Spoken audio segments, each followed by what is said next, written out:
Hi, this is Arna Landrum with the Daily Coast Liberation League. And today I have joining us Nekesa Opoti, Nekesa, who is with the Black Immigrant Collective. Hi, Nekesa. Hi, Anna. So there's a lot going on in the immigration world. And I think, right, that people don't often think about Black immigrants. So much of the immigration conversation is centered around folks south of the border and Latinx immigrants. So just tell us a little bit about the work that the Black Immigrant Collective is doing. Yeah, thanks for having me, Anna. Um, yeah, a lot of the narrative around immigration does not include Black immigrants. And even further, it doesn't include people who are from the Midwest. So, people from Minnesota, for example, we often don't think about that Minnesota has detention centers, and they're not called detention centers, they're often uh, county jails in rural cities. And so the power that these little small town racist sheriffs have is really incredible, and that they use that to, oppress Black people who are in detention. So, for example, Black immigrants are 6 times more likely than any other group of immigrants to be held in solitary confinement. Oh, 6 times, 6 times more likely. And or that Black immigrants who are in detention or facing deportation have a higher rate of like being criminalized. So the reason why they're in detention is because of a criminal record. And all this is tied to anti-Blackness and the carceral US system in general. So the Black Immigrant Collective started right after this ex-president was elected, because mm, when when he announced the Muslim ban in Minnesota, which has a huge population of Black Muslims, majority of the support and finances and funding and everything you can think of went to either Arab or Latinx organizations.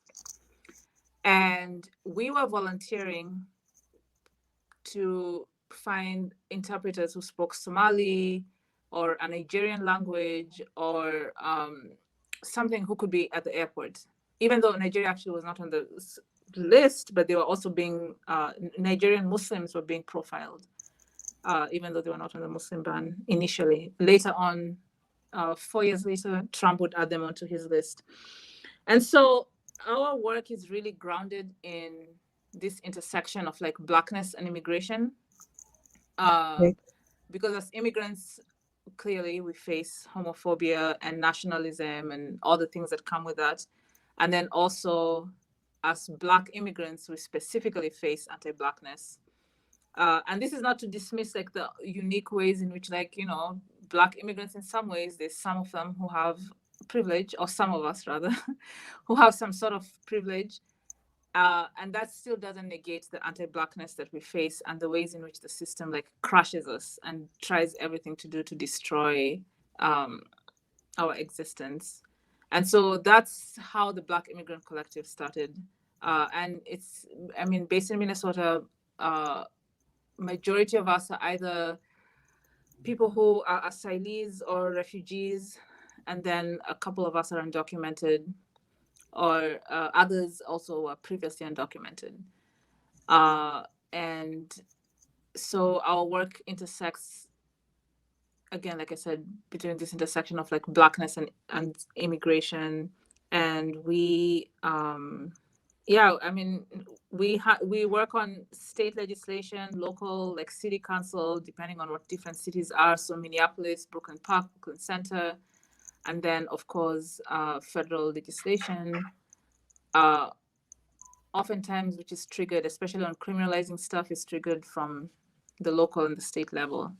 So collaboration, for example, between sheriffs and ICE is something that we closely work with. Things like police departments collaborating with ICE. Uh, Things like even things that often you don't think about. Like, so you think about right now in Minneapolis and other cities, we have a huge homeless crisis. Right. So think about an undocumented person, which is increasingly what we're seeing, is that even though it is illegal both under state and federal law to evict someone right now because Right. of the situation we're in with COVID. What landlords are doing is when they know that someone is undocumented, they're leveraging that against them. So a lot of people are leaving their homes because they've lost their jobs or whatever, and so they're out on the streets. So these people are like a step away from being criminalized, as all people who are homeless are.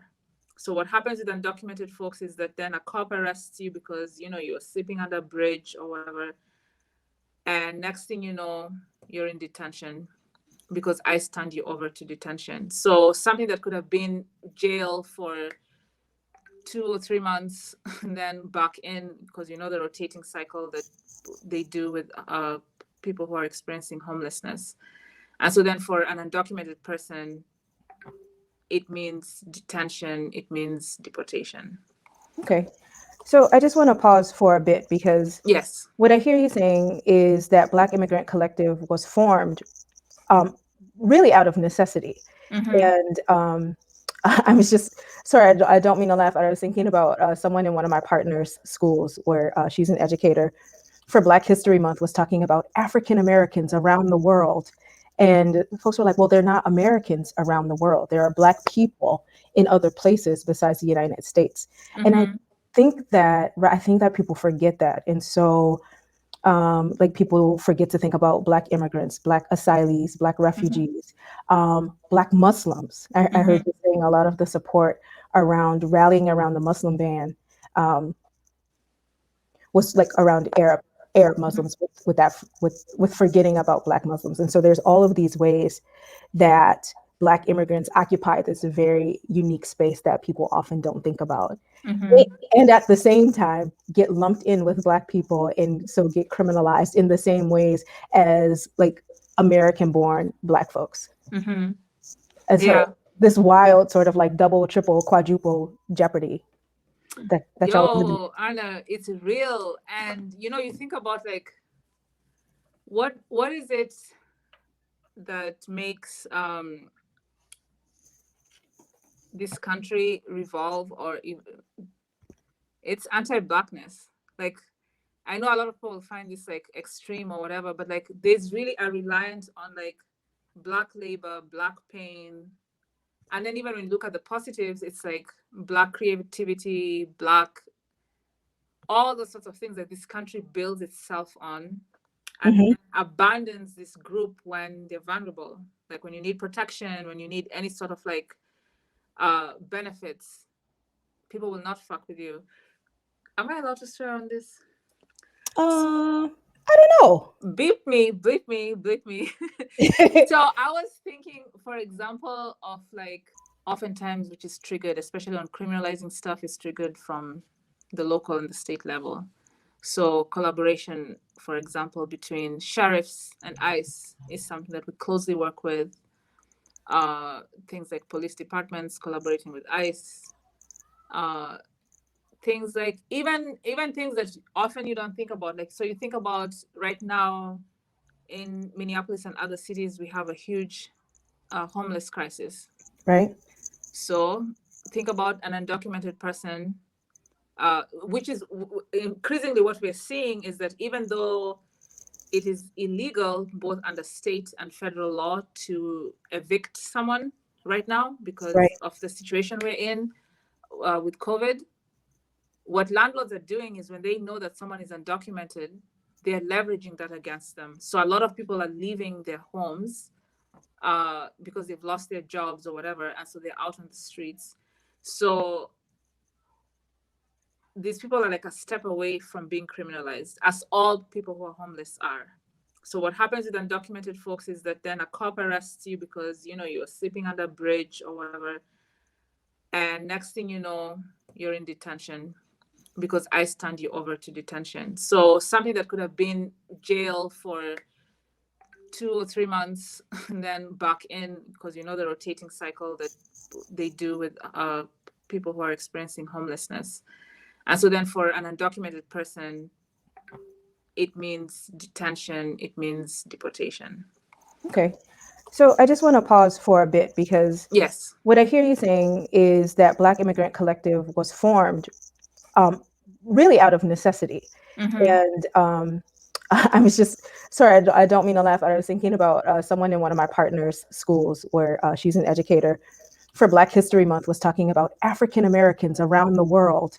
And folks were like, well, they're not Americans around the world. There are Black people in other places besides the United States. And Mm-hmm. I think that people forget that. And so like people forget to think about Black immigrants, Black asylees, Black Mm-hmm. refugees, Black Muslims. I heard Mm-hmm. you saying a lot of the support around rallying around the Muslim ban um, was like around Arab Muslims with that with forgetting about Black Muslims. And so there's all of these ways that Black immigrants occupy this very unique space that people often don't think about. Mm-hmm. And at the same time get lumped in with Black people and so get criminalized in the same ways as like American born Black folks. Mm-hmm. And so Yeah. this wild sort of like double, triple, quadruple jeopardy that y'all live in. Yo, Anna, it's real. And you think about like what is it that makes this country revolve, or even it's anti-blackness. Like, I know a lot of people find this like extreme or whatever, but like there's really a reliance on like Black labor, Black pain. And then even when you look at the positives, it's like Black creativity, Black, all the sorts of things that this country builds itself on, and Mhm. then abandons this group when they're vulnerable. Like when you need protection, when you need any sort of like benefits, people will not fuck with you. Am I allowed to swear on this? I don't know. Beep me, bleep me, bleep me. So I was thinking, for example, of like the one of the things we worked on is the public charge. So public charge is basically this thing that under immigration law, you're considered a public charge if you are a burden to the state. So historically, this has meant people with mental disabilities uh, do not have access to like a green card or any sort of like immigration Really? benefits, right? For a time, even people who are HIV positive could not be, until Obama, if you are HIV positive, you could not get a green card to the US. I did not know that. Yeah. So, I mean, so there's all these sorts of ways that America moralizes what it wants to be America. And Black immigrants are part of what America does not want, is that it does not want Black people. So it's not even about us. Like, it's not about me being an immigrant from Kenya. It's about me being a Black person in the US. And this is the rejection that we're facing, right? And so this is why, like, specifically with the work we do with the Black Immigrant Collective and the other organizations that I work with. So my day job is with the Black Alliance for Just Immigration. I'm also a member of BLMP, which is the Black LGBTQIA plus migrant project. And even within those spaces, like you'll see, there's a way in which Africans or Caribbeans or Afro Europeans or whatever are, um, you know, we're people sometimes will make us exceptional, right? Like they love our accents, they love our Yeah. culture, they do all that shit. And but it's very superficial. Like even though a lot of us fall for it, it literally is very superficial because the minute they get a chance to lock us up, the minute they get a chance to not give us a promotion, the minute they get a chance to for us not to thrive, white people will make sure it happens. And so at that point, we're Black. Like our immigration, like me having whatever, I used to be on radio and I would get a lot of comments from white progressive dudes about my accent, which is pretty gross and ridiculous. But these dudes are never gonna save me. Right. And well, when you talk about exceptionalism, it makes me think of other, like some of my Black immigrant friends have talked about how they've actually been encouraged to traffic in anti-Blackness against Black Americans Mm-hmm. and, and to be exceptionalized, like, oh, well, you're not like them because, you're from Africa or you have this accent and you're so elegant and you're not like them. And just like really being encouraged to see themselves as part of a different community. Anna, actually the thing about that, so if you're Black immigrant who migrates to this country through whether it's an institution, so like a school or refugee resettlement or work, a lot of times people are advised, like you said, you're different. You're not like the other Black immigrants. And one of the things that really, really grates me that people do this is about immigrant work ethic.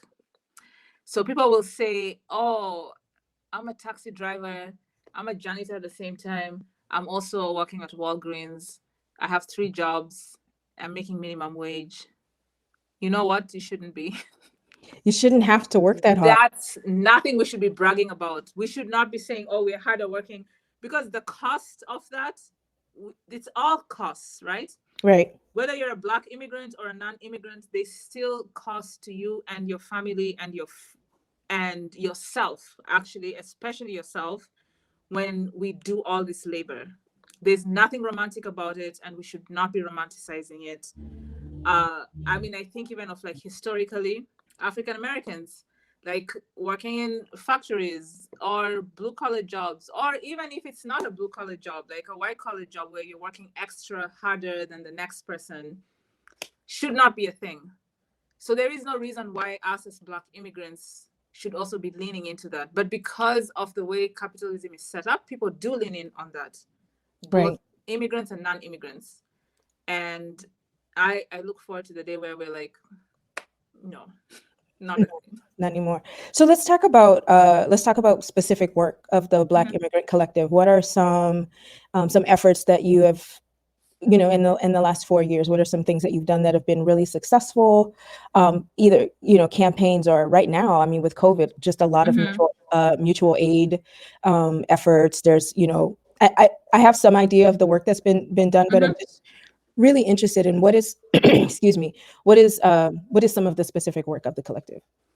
Yeah. So we started with a Muslim ban, which, like I said, so I part of the success that we have had is pushing even at the national level to say that this is also an African ban and that this is actually an anti-Blackness legislation, even though a lot of people see it just as Islamophobia.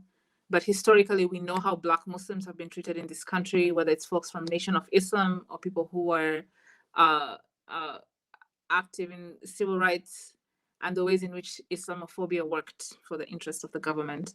So we have, yeah, so we did work successfully on the Muslim ban. I would say sometimes uh, figuring out what success looks like with government is not easy, because it's not a lack of your efforts that things Right. fail. It's usually about them. So anyway, so that's one, and then another one is the Liberian immigration bill, which folks listening, Liberians have been on this temporary status since the 80s. So they've had 2 civil wars, and then each time they've been offered, and then Ebola. So each time they've been offered some temporary status where they could stay here. So there are people who have been on this for like 20 plus years, have children, have raised families, have da da da. So we worked towards getting a bill where they could get permanent residency. Okay. Uh, and that was successful. And we pushed so hard. I remember us going to all these national meetings, and everyone was talking about TPS, which is temporary protective status, or DACA. And we were like, what about DED? No one knew anything about DED, because majority of people who have DED which is deferred enforced departure for Liberians. And it's an executive order from that started under President Bush Jr. Okay. and extended all the way until Trump exterminated it. So no one knew what it was except the Minnesota people. And we went to DC. And let me tell you, I love Black women. Like all these Liberian aunties. Yes. Listen, we'd go to a meeting. Actually, I have a lot of great stories, but we go to a meeting and they'll be like, Nikasa, hold on. We gotta have prayers. And the aunties would start the prayers, and they would do like, most of them are Christian, but they also make accommodation for Christian prayer, I mean Muslim prayer. And it was just beautiful. The singing, the like, with some of the conversations, of course, are painful because they're talking about their lives and they're testifying to Congress folks and lobbyists and all that. So that part is difficult. But like just the tenacity and like this, and we know Black women, like historically, anywhere in the world, how we fight, right? Right. And so what was like really great that we worked on this campaign was finding people who could say, you know what, I'm going to share my story. And can you share your story too? And this is why I'm sharing my story. So before you know it, we had stories in like every single publication you can think of, all the local press in Minnesota, the New York Times, the Guardian, wherever. And all because of these aunties.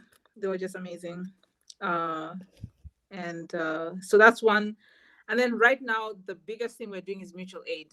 So Black Immigrant Collective was founded as a policy organization. Right. Our work is mostly on policy. We don't do base building. We don't do any of like a. I mean, we do get our work is informed by people in our community, but we're not like a base building organization. But once COVID hit, we started getting a lot of requests from people for money, for meds, for food, for rent, all sorts of basic needs. And so we did a fundraising. And so we just finished distributing $100,000. Wow. Yes. And so I just want to pause here just for context because I mean, I think people know, but most of the COVID relief that was available either from the federal government or from the state of Minnesota or even like the city of Minneapolis was not available to undocumented immigrants, right? Correct. It was not available to undocumented immigrants, and it was also not available to families that had mixed status.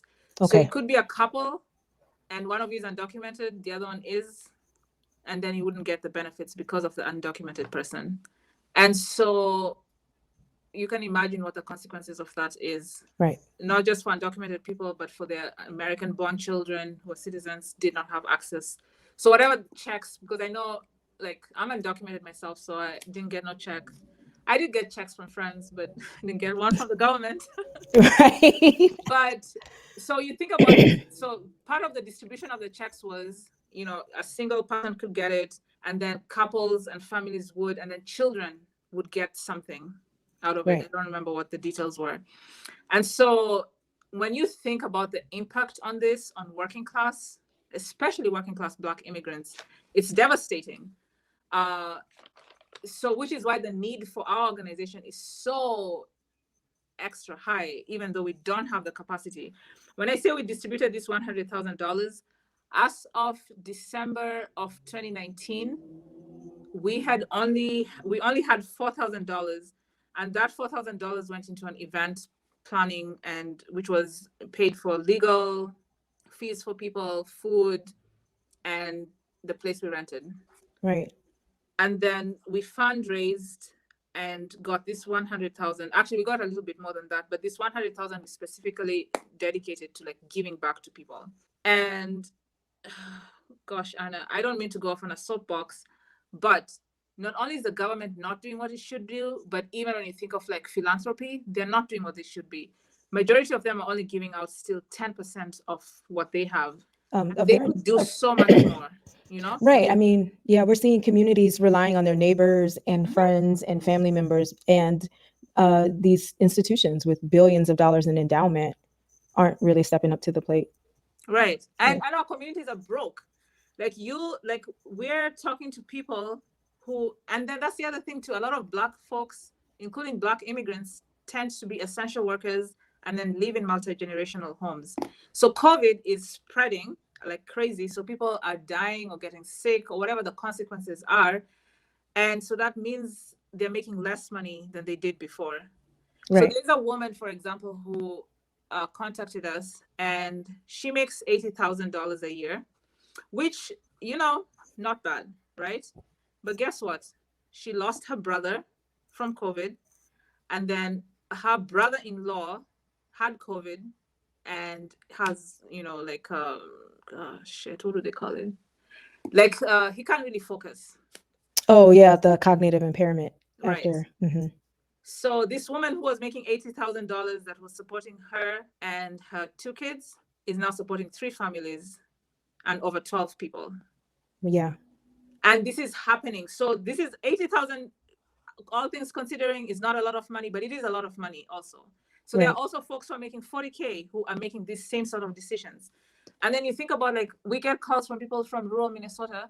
They don't have Costco. They don't have Right. food shelves. So what we are having to do is do shopping in the city Mm-hmm. and then have someone do deliveries to people in rural Minnesota, Right. which Well, we don't have the capacity. We actually do not. Like, we've done it 3 times and we can't. We not only do we not have money, but we don't have people, because you need someone who can follow up with folks. You need someone who can check in, drop off. Also, we're very clear about, because this is what mutual aid is it's not charity. So it's not like me giving you my leftover food or my trash stuff that I don't want. right. It's like making sure that you have a 10-year-old kid and the 10-year-old kid has 10-year-old appropriate things Exactly. that they're getting as mutual aid. Not what I think they should get, but what they need, you know? Yep. And so because of that, it's just so intense. And Big is volunteer led. Like, we didn't pay ourselves until this year, and we paid ourselves stipends. So everything we're doing is like free Mm-hmm. labor. And we're not the only ones. It's like a lot of Black organizations are doing this. Yep. And even though I feel like there's a lot of giving towards Black organizations, it's still not enough to allow us to be sustainable. Yeah, it You doesn't know? meet the need. Mm-hmm. So I want to, you right now, you've talked about, some policies under George W. Bush and under Donald Trump, but we've talked about Bush policies. And I can't remember who, I used to know this Ethiopian immigrant who called George W. Bush Baby Bush. So we talked I about, do call him Baby Bush too. I was gonna say it, but so we talked about Baby Bush and about Trump. And I mean, so now there's a new administration, right? The Biden administration has been in office for just under a month now, and I think for a lot of people, they're expecting like a brand new day, and all of our problems would fade away.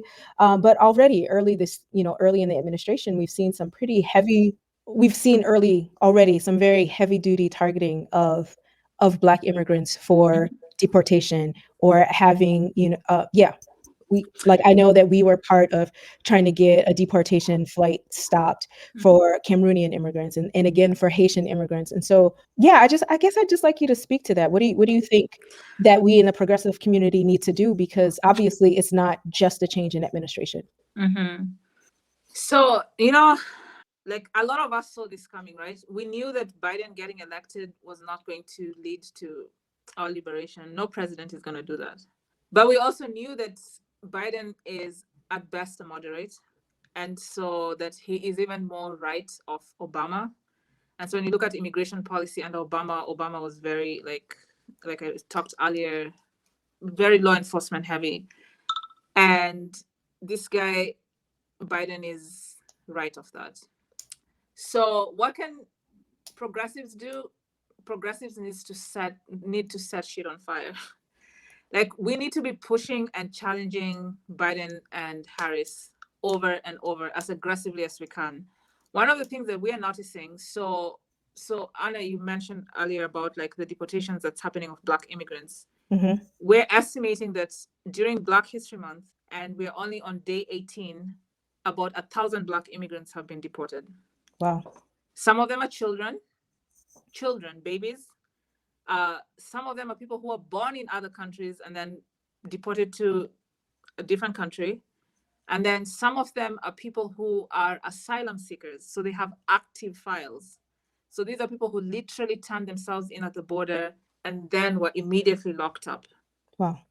And so they have not had a chance in court. And when they've had chances in court, so even a backup with like the Cameroonian flight, a lot of the folks on that Cameroonian flight are part of what they're calling the African Congress, which is a group of African refugees and asylum seekers who've traveled from the continent into this continent and gone through like 5-6 countries, gone through the most dangerous jungle journey you would ever imagine, and then turned themselves in at the border, and then only to be detained. And then some of them have not been able to make it to the US. So they're stuck in Central America and South America.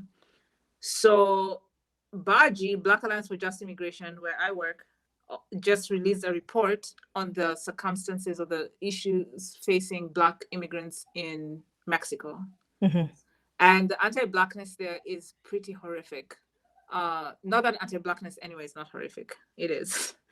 But like they're forced to sign documents in Spanish when they don't speak Spanish. Right. They're locked up. They don't have access to food, to lawyers, to legal services, to whatever. And the US is locking them. Even though the US is their final destination, the US is locking them out. So the Trump administration, the Biden administration is trying to make the case that they're making immigration better. And in some ways they are. And unfortunately, it's not going to benefit majority of Black immigrants. Why is that? So one of the things that they have upended is it's called the MPP, which is the Remain in Mexico policy. So if you're applying for asylum from any of those countries from Central America, what the US had got into an agreement with Mexico was that you would remain in Mexico while your thing was being processed in the US. So you can apply for asylum in the US, but apply for it from Mexico. Okay. Now, that doesn't impact Black immigrants. The Black immigrants coming from the Caribbean or Africa are not subject to this change. Because they're not going through Mexico. Even when they are. Okay. They still, because their original country is not Central America.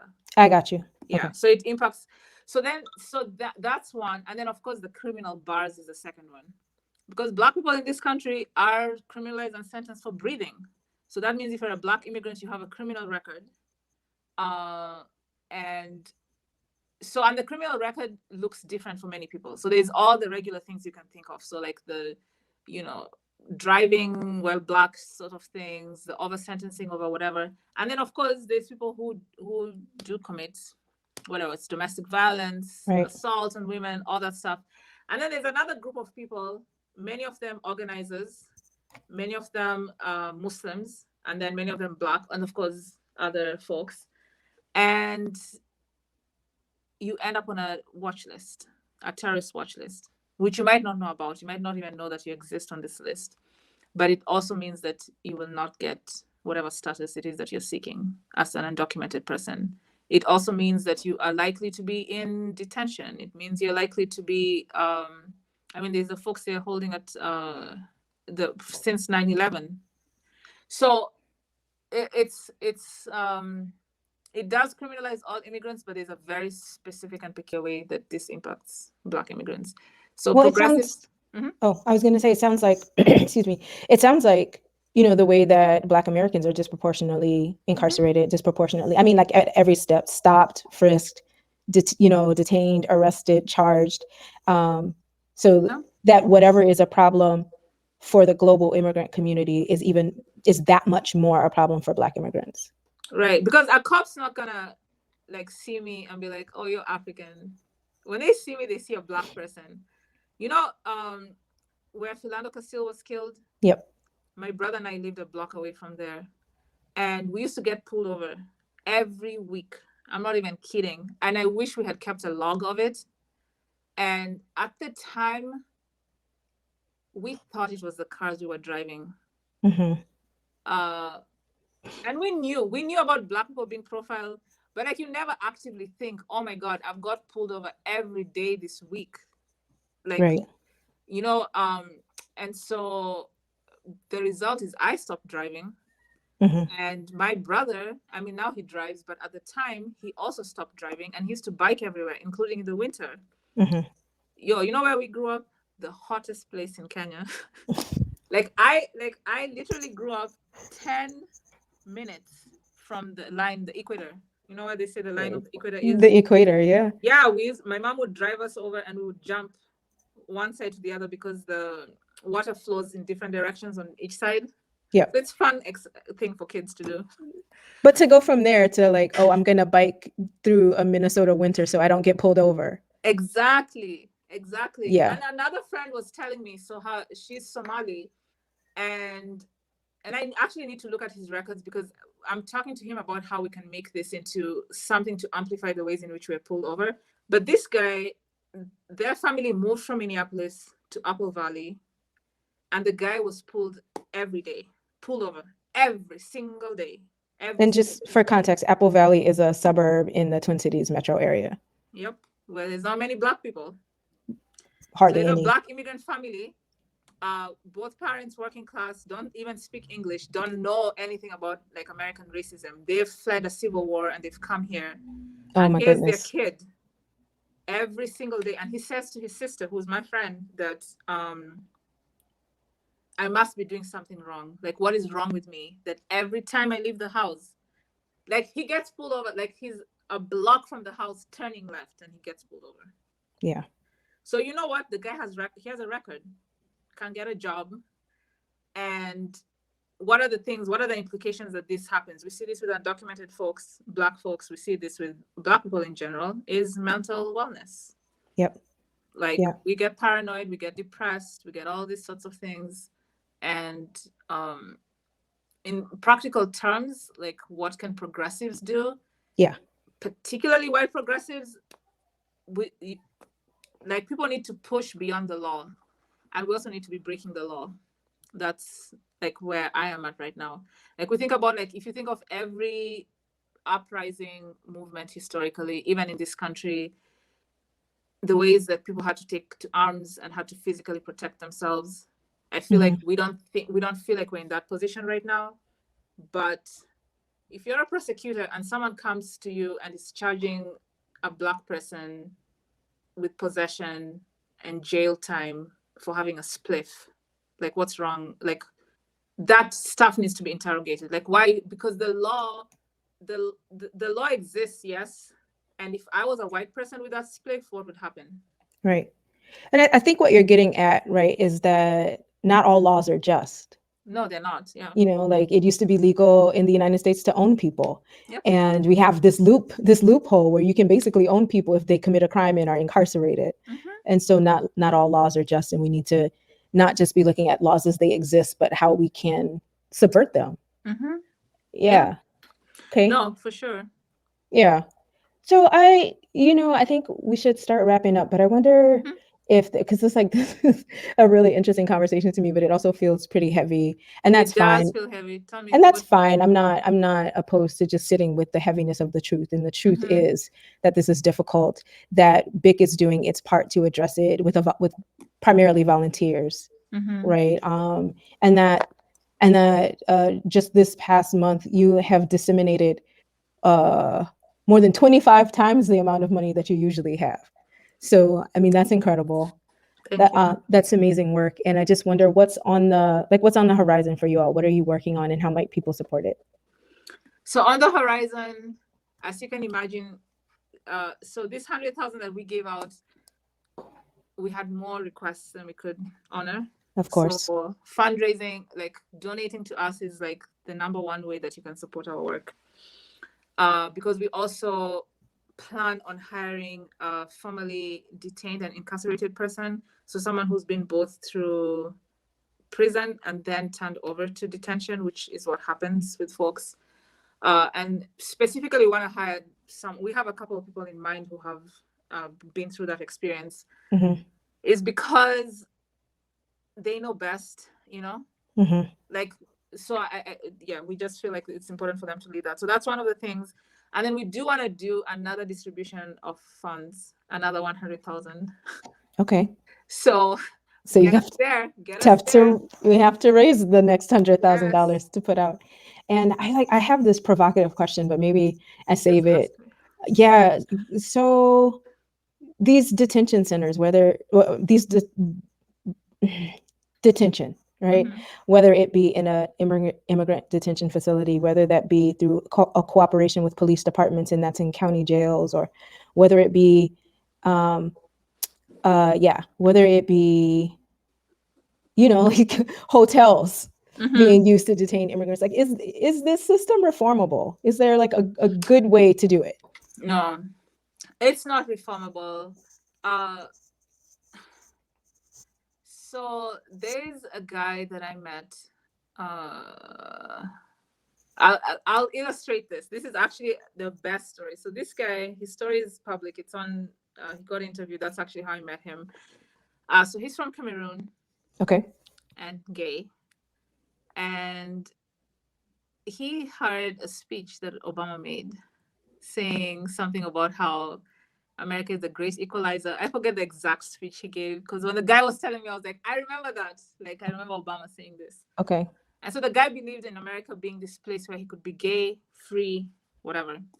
So he flees Cameroon, goes to Nigeria, gets a passport, flies to Cuba, Belize, and then treks all the way through to the US. It takes him like 3 months.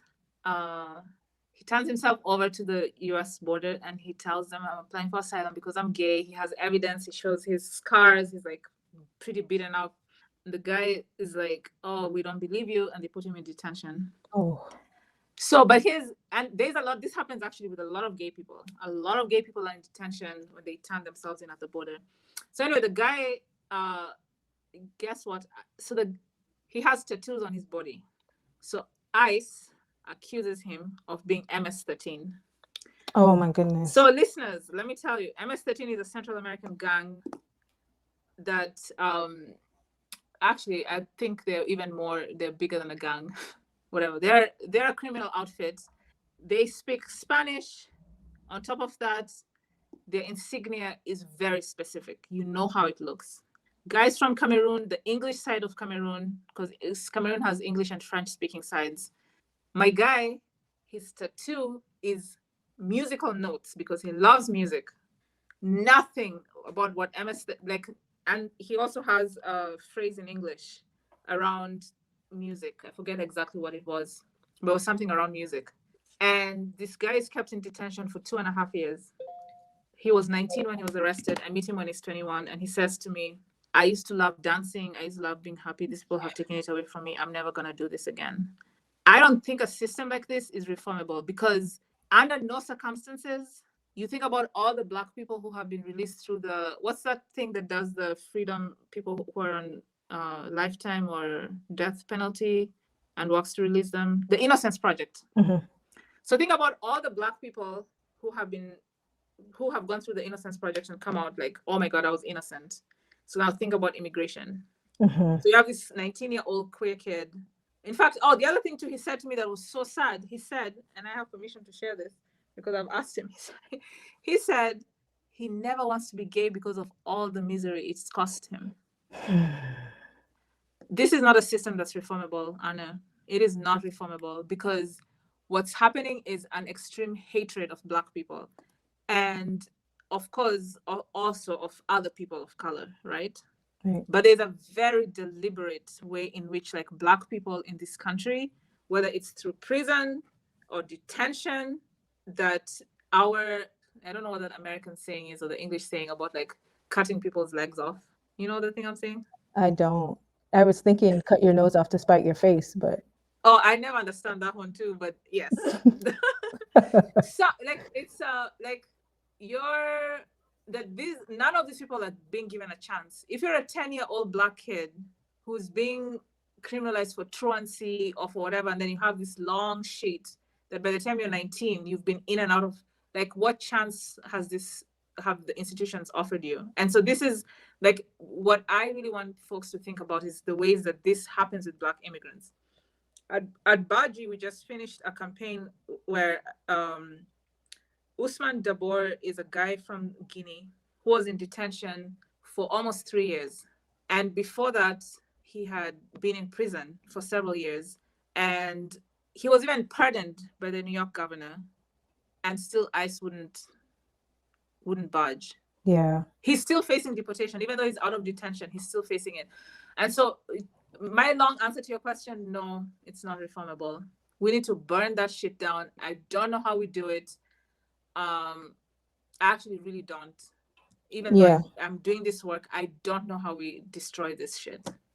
I don't know the answers to any of that, but I'm really grateful for your time with us today, Nekesa, and really grateful that Daily Kos has chosen to support your organization in its work. You mentioned before that that you want to fundraise enough money to do another $100,000 in mutual aid. Can you tell us how we could do that? Is there a website? Yes. So first of all, thank you to Daily Kos for donating to us. Really appreciate it.